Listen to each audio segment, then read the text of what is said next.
What's up? This is Dustin for BGE's Tabletop. We have another VideoCast episode coming up. So it's the end of the night on Tuesday. You're probably actually seeing this episode the very next day, or if you're watching it when it comes out. But this episode was actually recorded about a week ago. We have Steve on the show from Stack Up Gaming. His organization is really awesome. Maybe you heard about it already from us, but he supports, or the organization supports, U.S. forces and allied forces through positive mental health through tabletop games, video games, and geek culture. Really excited to have him on the show. I do want to mention a content warning because we do talk about mental health and suicide, so keep that in mind as you tune into this episode. But before we get there, I do want to share some awesome people from our D&D campaign. We interviewed a couple of them after one of our nights of Dungeons and Dragons, so let's hear from them and then get into the VideoCast episode. I'm here with Matthew, one of our DMs. He's running, you'll have to tell me the name, Cult of something. Cult of Calamity. Very off the cuff kind of name, but yeah. So we're our first DM at the store. I've heard some good things about your campaign. What do you like about running your campaign? What I really like is, after being away from people in person for so long, being able to sit down and then just getting the chance to work with a lot of miniatures, being able to have that environment. And then I've just met a lot of really, really smart, patient, and creative people that all really want to play. That's awesome. To second that, I know a lot of people in your group. They're pretty amazing too. And as a business plug, he's gotten a lot of those miniatures from our store. Yes. No, I would not be able to do that if that wasn't for you guys here, being able to provide me with that stuff. As somebody who really hadn't worked with miniatures before, was mostly online, using pictures or even using dry erase boards when in person, having those miniatures and being able to see, like, oh, that's the thing that's about to attack you. Yeah. It is just changes a lot of it and really changes the way that your players react and then the energy that they bring to that table. That's awesome. I'm still using images on my phone, so I might have to step up the miniature game. Cool. Thank you, Matthew. Yeah, no problem. Thank you. And we have someone from Matthew's campaign here in just a second. So Elizabeth helps us in our store as a staff and also is in Matthew's campaign. She was here, I think, our first D&D week as well. What do you like about one, playing D&D, and or two, playing D&D in Matthew's campaign? Sure. So just generally, it is an incredible experience, and I will say this goes for all tabletop RPGs, not just D&D. It's an incredibly rewarding social experience. I've met a lot of my best friends in the world through a D&D campaign. It's actually possible I'm going to be moving to another country, in large part because one of the people I met through D&D campaign is living there, so it's very good way to get people close. This campaign in general, obviously Matthew is an incredible DM, and that's been a lot of fun. The players have been really nice, and it has just been a really great opportunity to be in person with people. I got a miniature off Hero Forge. Having that tactile experience compared to online has been a ton of fun.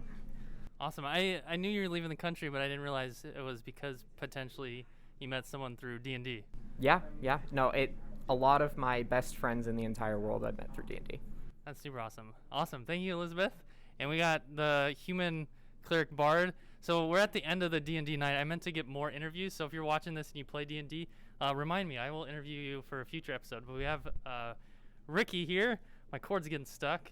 Ricky is a human cleric, and he's played in my campaign a couple times. Yes, sir. Yes, we have. It's been pretty cool. It's been pretty fun.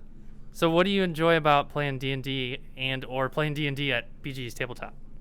Honestly, the experience. I like the experience here. The environment here is super cool and chill, and just like meeting new people. I'm more like I like to do new things as much as I can, and this is me like doing something new in my journey in my life. So I was like, I always wanted to do it, and I was like, you know what? Now's the time. It's literally down the street from where I live, so why not? That's super awesome. I didn't realize. I know you seem like you know a little bit about D&D before you came in. Did you watch like videos and stuff or read about it? YouTube University. All right, there we go. And you got the Cartman dice today, so you're probably excited to use that in your next session. Oh, you already know. Awesome. Thank you, Ricky. No problem. All right, so we'll go into our VideoCast episode now.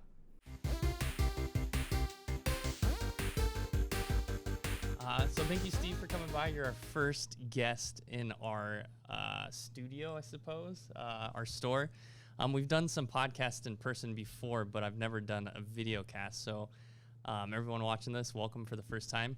Steve is here from Stack Up. Steve, you are the executive director at Stack Up, and I want to get this right. So it's a military charity that supports U.S. and allied veterans through gaming and geek culture. Couldn't have said it better myself. There you go. It's almost like you wrote that. Almost. I wrote that. So super excited to have you here. I know we donated a small amount to your charity when we closed our doors, and we found you guys through a Google search. We were looking for an organization that supports mental health through gaming, and the fact that you also support veterans is super awesome. Thank you for your service as well. It was an honor. Thank you. So what brought you into that line of work, and like what brought you into gaming and geek culture? Like, I guess. So, all right, we'll start from the top. Yeah. You interview the way I interview, where I'll ask multiple questions and then realize that I've asked 6 questions. Like, I'm going to let you talk now, and then you go ahead and pick and choose what you want to do with that one. Right. So, yeah, there was never a plan to get into mental health at all. It was, when I first started doing this, it was sending Xboxes to guys in Afghanistan and Iraq, just like, because I had done some deployments overseas, and it turned into one of these things where well-meaning civilians back home were boxing up whatever they could find in the attic that they were going to throw out and be like, hey, should send this to the troops. Maybe they'll get some use out of it. So you either had that just boxed up like this 5th grade canned food drive mentality of, hey, we've got a dented can of yams at home. I can give this to a homeless guy. And then it's like, next thing you know, you got 26 cans of yams. And that's a lot. So what happened, what the yams were for military personnel were baby powder, wet wipes. And so we just had connexes full of well-meaning donations of baby powder and wet wipes that we couldn't use. And having seen that firsthand and been like, we should really do something about that. And then I ended up coming back home, and a buddy of mine ended up deploying to Afghanistan. And he reached out and said, hey, you think you could get us an Xbox? Because we're kind of losing our minds over here. There's nothing to do. Was this original Xbox? No, 360. It would have been 360 at the time. But yeah, this was 2008, 2009 time frame. So I had some connections to the games industry. I was a gaming blogger back then. Cool. So I reached out, and the response we got back from the games industry was massive.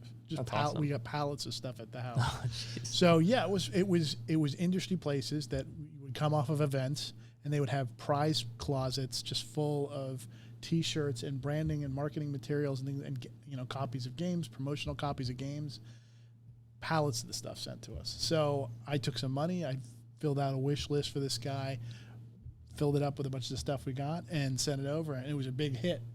So you get one Joe an Xbox, and suddenly I started getting emails like, hey, we're with 4-3 Fist, can we get an Xbox too? Or what do you think? Hey, we're with the MP company down here. We could use an Xbox too. And I had more than enough stuff to go off, but it was the first time I was like, hey, there might be something here. Right. And that got the ball rolling, and eventually this became my job. That's awesome. Yeah, I saw you sent a picture. You had a Final Fantasy Tactics. Yes. Was it Game Boy? I don't know what system that would have been on.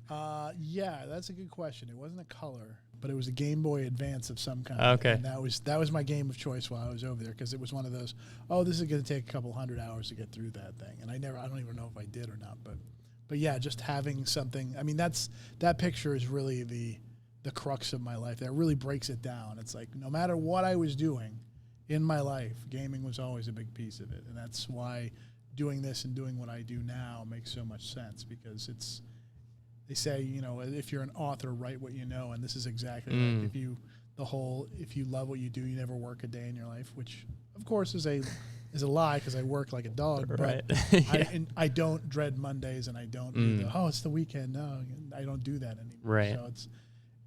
So now it's just, I'm working all the time, but I don't mind doing it because I like what I do. So you also mentioned you kind of stumbled into the mental health, and that I think is a big point to drive home, and one that I think resonates with a lot of people too, is they realize gaming can be a positive benefit in their lives. So how did that kind of connection happen? It would come in the form of the thank yous that we would get back. And I say we, it started off as me, and now I have about a dozen employees across the country that help out. But so what would happen is somebody would say, hey, thank you, and then they would describe a situation that gaming helped them, in essence, because they would be like, hey, we just lost 2 guys in an ambush this week. Morale was really low. Everybody was really upset. And then we got your supply crate, changed the trajectory of this deployment. Everybody's really happy. We, were able to use this in a positive way. And the one that really turned it for me was we sent an Xbox to a guy here in the States, and he had a family. And the one son had some severe Tourette's syndrome. And he wrote to us and said, hey, thank you for this. This has been great. It's been great to interact and be able to reconnect with guys who I served with through gaming. But there was an added side effect of that is his son and he would play Minecraft together. And he noticed that his son didn't need as much medication when he was playing Minecraft because his mind was distracted from what it wasn't like that, running the usual cycles. It was like, I got to go make a pick and into this wall, and it was keeping him busy. And it's kind of like, I don't want to say that was the first time I thought like, hey, there might be something more to this, but it was definitely the gaming can be utilized for more. And I used gaming, and I think all of us do in some capacity. When we're having a bad day and we need to escape. It works as a great escape mechanism. So that was a big piece. And then, we continued to go down that road as far as Stack Up's Overwatch program, which is a 24/7 suicide prevention team online through a platform called Discord. So what that is a chat client where we have trained volunteers ready to talk to any veterans coming in if they need help, someone to talk to free of charge, day or night. That's awesome. That's really awesome. And it's awesome, like, using that kind of gaming avenue, too, with Discord is a big thing among gamers, right? Well, it was one of those things. This is like 2018 time frame, and Stack Up was, in full stride. We had a community of people getting together and gaming, and we would play games at night. And you get a bunch of veterans in a room together, like a chat client, and they're gonna say some stuff. Like, we have a pretty dark sense of humor, generally speaking, but some people would cross the line and say some really dark stuff, like, I don't want to be here anymore. Like, I'm probably just gonna end it. And, you hear that once or twice, and you're like, all right, well, that's troubling. Maybe we should keep an eye on this. And it turned into, hey, we should probably do something because otherwise we're going to lose one of these people and we'll have done nothing. So we made an impromptu chat room. It's like, hey, if you need to talk with somebody, we can informally have somebody come in and talk with you. Like, we didn't know what we were doing. It was very much like, well, let's see if this is a thing. And it blew up instantly because people need to talk, and therapy is expensive, and sometimes you just need some. And sometimes your therapist, strongly recommend therapy, but having somebody who speaks your language, i.e. Destiny raid or World of Warcraft raid or Pokemon duels or something like that, having that as a buffer to get the conversation started when you don't want to talk to somebody. And that works. A lot of our volunteers for Overwatch are civilians. They've never deployed forward. They've never been in the service. They don't know what that's like, but they have that touchstone of, hey, the new Madden just came out this week. What do you think? Was it better or worse? It's something to get the conversation started as opposed to, so what's it like being, did you ever kill everybody? And that loosens the conversation up. So an hour into gaming or whatever you're doing, they might feel comfortable in talking with you. It's a much more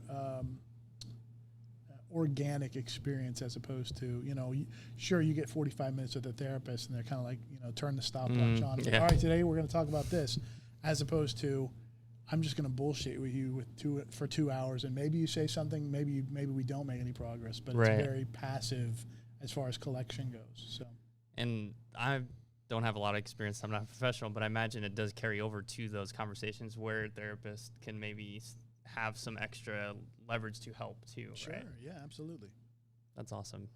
So I kind of want to shift gears as far as gaming and how it impacts people in a positive way. For you, how did gaming play a role in your life?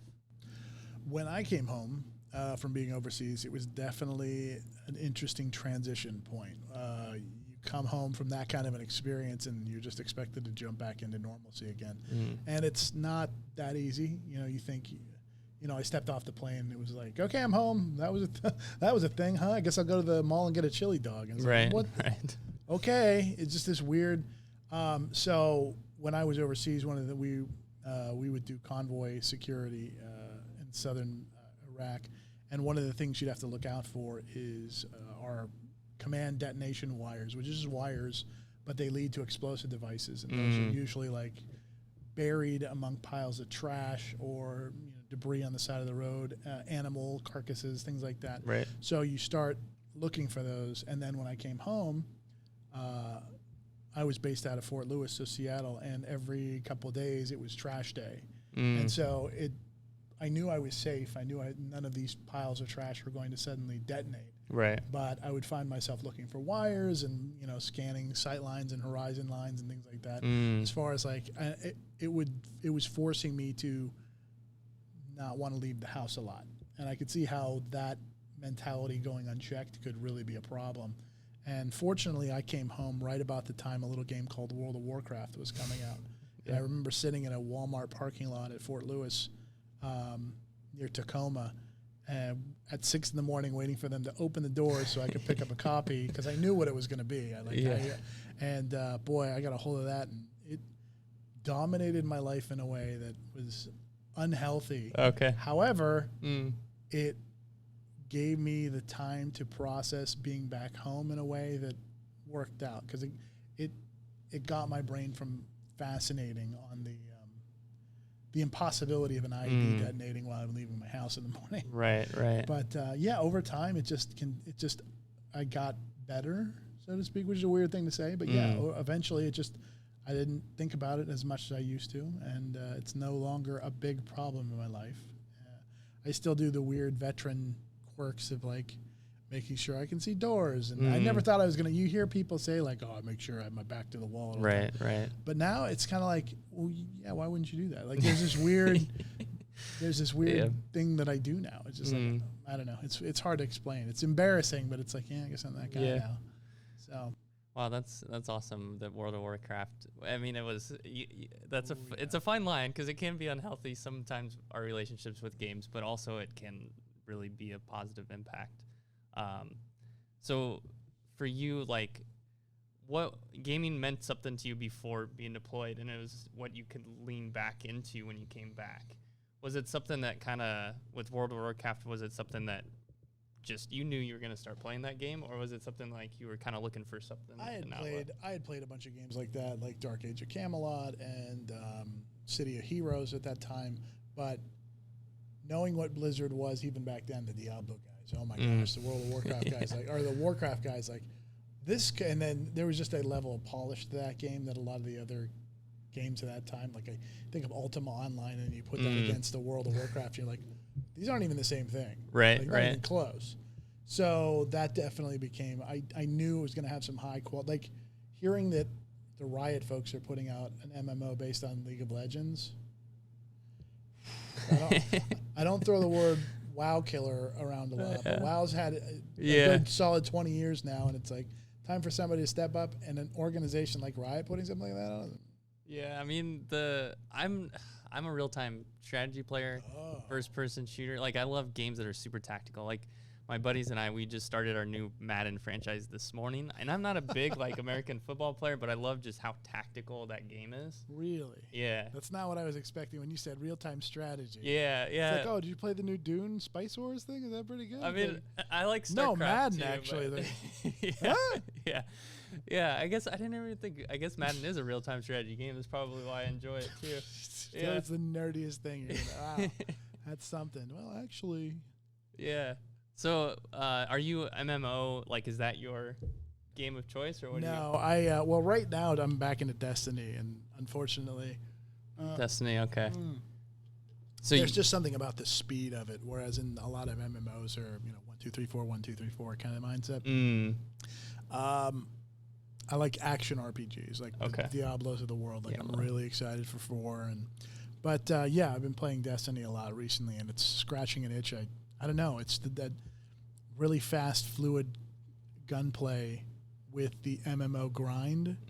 That's just like I'm gonna go run some ops real quick, and then next thing you know, it's that was 6 hours. Like I don't game like that Right. anymore. But I had this like there's a million. It's the MMO, just grind. Right. And boy, there's no shortage of stuff to do in that game. So you enjoy the grind of those games. Do you also like, because MMO are usually you want to say like multiplayer, but you can also play on your own. Are you more like I'm gonna go do this? I'm absolutely by myself. Oh really? I have crews that I run with because I have to. Like we just ran an raid last night, and dealing with other people's inability to handle things. It's like, all right, come on. Why are we all yelling at each other, guys? Like this.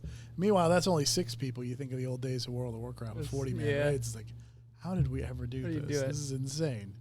But had a lot more time back then. Now it's not for sure. so much. But yeah, this is.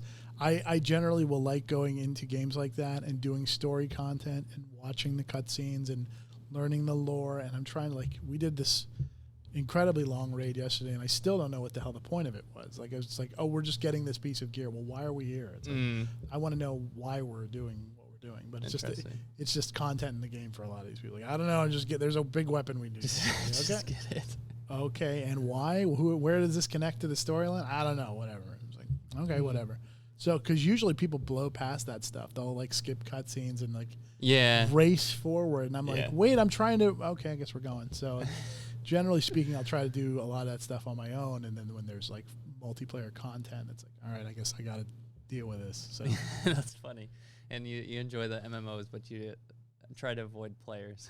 Yeah, there's our director of fundraising.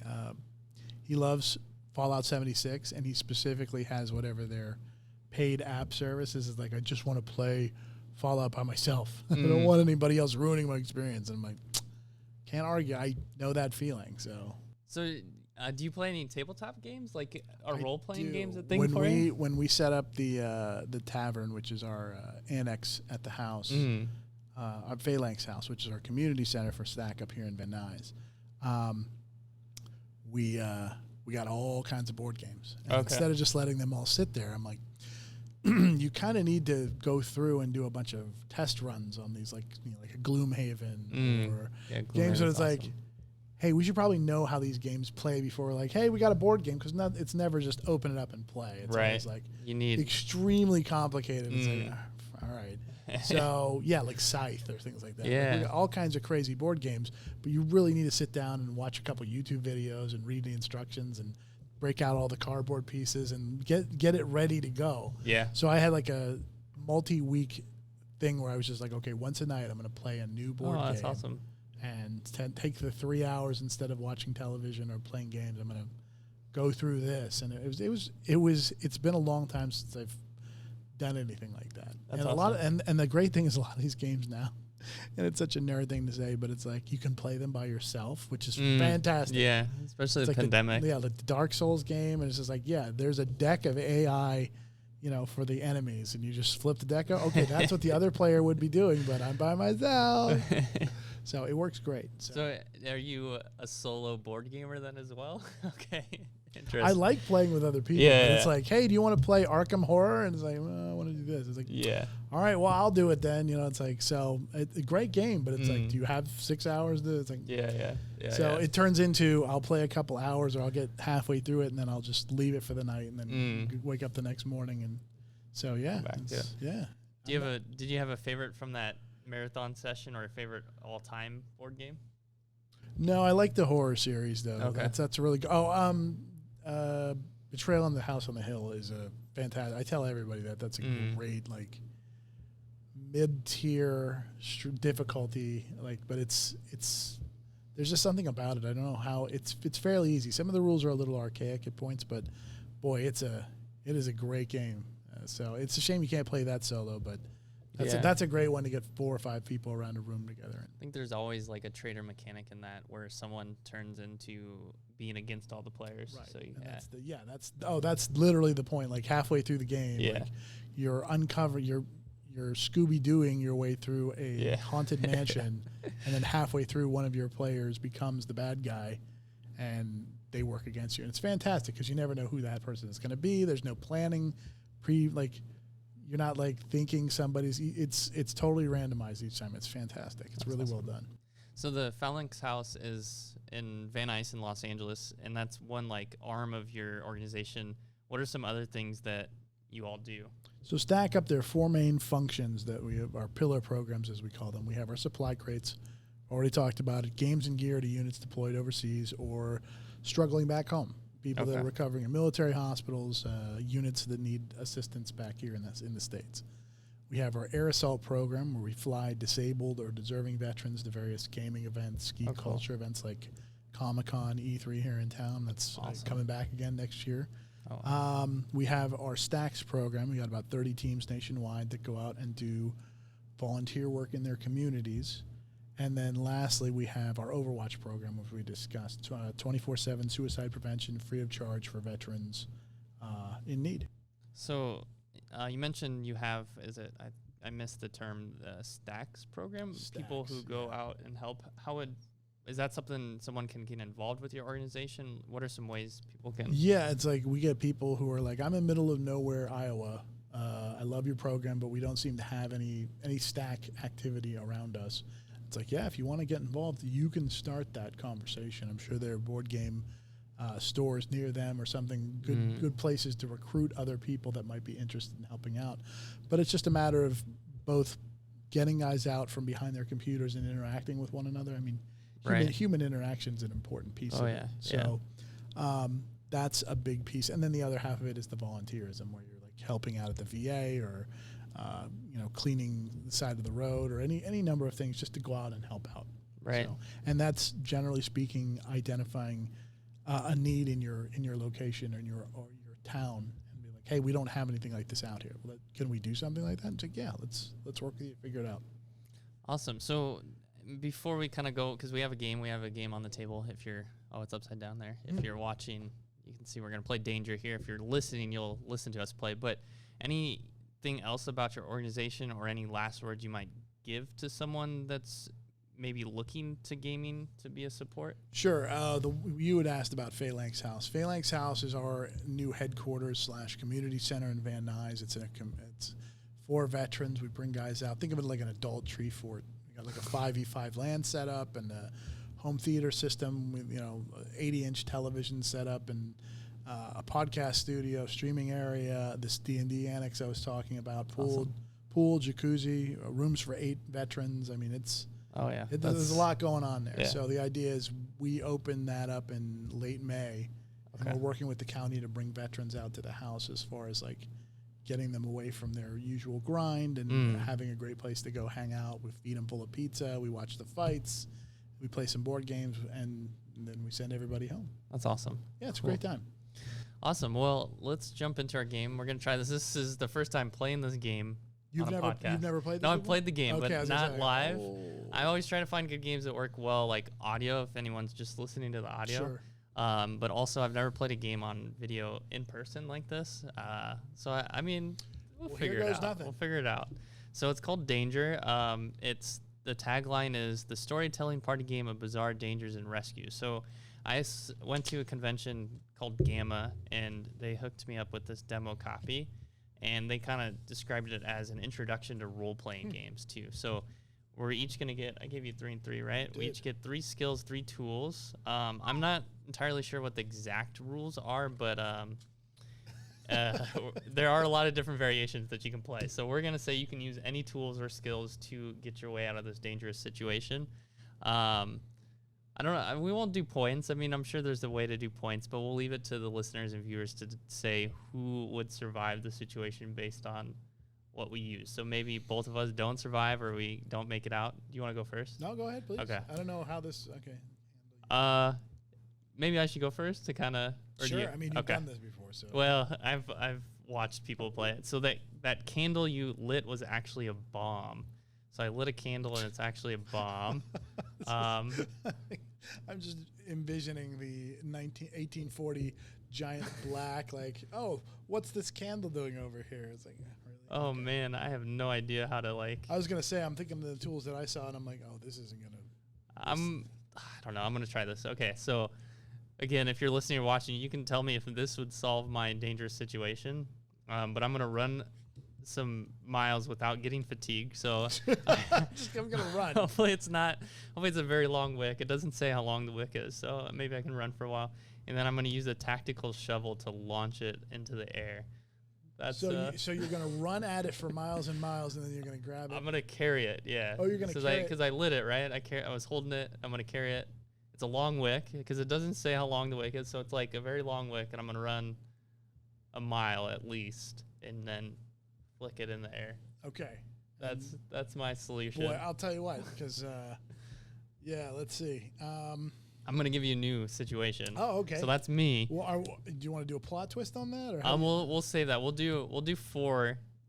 I think I have 4 here. Yeah. Okay. And then the next 2 will add a plot twist. Okay. So here's yours without the plot twist. You merged your tricycle onto the highway. Uh-huh. So Okay. you're riding let's a tricycle. take a look at this here. All right, so we got a couple different. All right, yeah. So we can use 2 of my tools. Now, do you get your tools back? We're gonna draw new ones. Okay. Well, then Getting 'em great. ready. So burn them. Okay. Oh, you get those tools back, but you get 1 new one. Oh, yeah, whatever you use, yeah.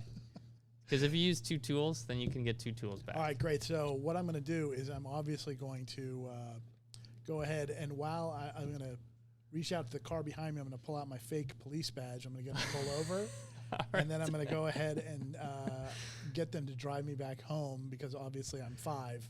And I guess that's really it because I had another one. I'm like, no, that doesn't even make sense. That really is all you need. That's all you right? need. Yeah. It's like, Yeah. yay. Oh man, that's a good solution there. I would say that would My work. tricycle. Okay. It's an Okay. I'm gonna make you go first for the next one. Okay, that's fair. And grab your tool. Yeah. And we're gonna give you a plot twist, but first the danger. That would have been great for okay. For the other one. Stuck in a hot air balloon. Stuck in a hot air balloon with a wizard that drank too many potions. Huh. So how you get? What are those potions, anyways? Are they That's like, the thing is like what a weird add-on. It's like adult potions. yeah, it's like that. I think that might be the Adult beverage potions. maybe. Some beers. That is a problem. Because it's like okay, there's no doors. That doesn't make any sense. You're up and in the We air. got some real problems. This is okay. Well, what I would do is obviously a wizard is a very intelligent person. So what I would do is I would challenge it to a contest of wits Okay. and put him in front of a mirror that always lies. Okay. And see if it can talk him into like somehow bringing the hot air balloon down. Because I swear the skills and tools that I have remaining. They're not gonna absolutely help you out. useless for this. That's all I got. I feel like that could go either way. It could make it worse, or it could potentially get you out of the situation. But Sure. we're gonna give a plot twist. So, but it was a child locked by your, Child locked by your overprotective parents. Doesn't exactly work for this one. Oh, the piece Maybe of the gear. mirror. Yeah, the mirror was child proof. Do You have something to get out of that? I might. I do have. Nope, that wouldn't work. I mean, I guess I could call a locksmith to because I know everyone's phone number. Oh, there you go. Yeah. To unlock the door that's holding on to the mirror that always lies. For those You're gonna have to call a locksmith that can also pilot a plane. right, to fly exactly. it. Yeah. All right, keep her steady. Right. I think that might be a solution. We'll leave it to I got nothing. to the listeners. I want to show you the rest of these and be like, mine is the last one. Experience a literal brain freeze. that's not dangerous. Oh, man. Some of these are like riding your tricycle onto the highway. It's like, well, first off, there's a couple. What? Who came Oh up with- man, I don't even know what I would do. I thought this was going to be like falling off a cliff, or your parachute doesn't open, or it's like, Not oh, too you bad. You stub your toe in the hallway. What do you do? I'm gonna use a matter transporter to transport my brain into a warmer space to kind of not let it freeze. That would be what I would do. Do you have anything to remind yourself to put your To brain put it back in? And You here's just give yourself a lobotomy. oh, that one doesn't work. That's a okay. wild card, I think. Oh, okay. But that does the complete opposite of its intended purpose. So you grab someone else's So, brain. yeah, and I put it inside my brain.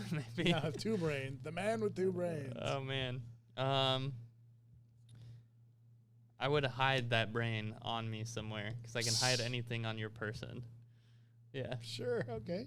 All right, so that's how Well, danger works. You survived your brain freeze. Congratulations. With another brain. Mild, discomforting 10 seconds of. But a literal brain freeze, so it was literal is the word. actually freezing, maybe. Okay. Yeah. Awesome. So that's danger. And Steve, thank you for coming on the show. Absolutely. If anyone wanted to reach out to you, where could they find more information about your organization or get in touch with you? StackUp.org is the name of the organization. That's the website, stackup.org. On all social media, it's StackUp.org. That's on Instagram, that's on Twitter, that's on TikTok, everywhere.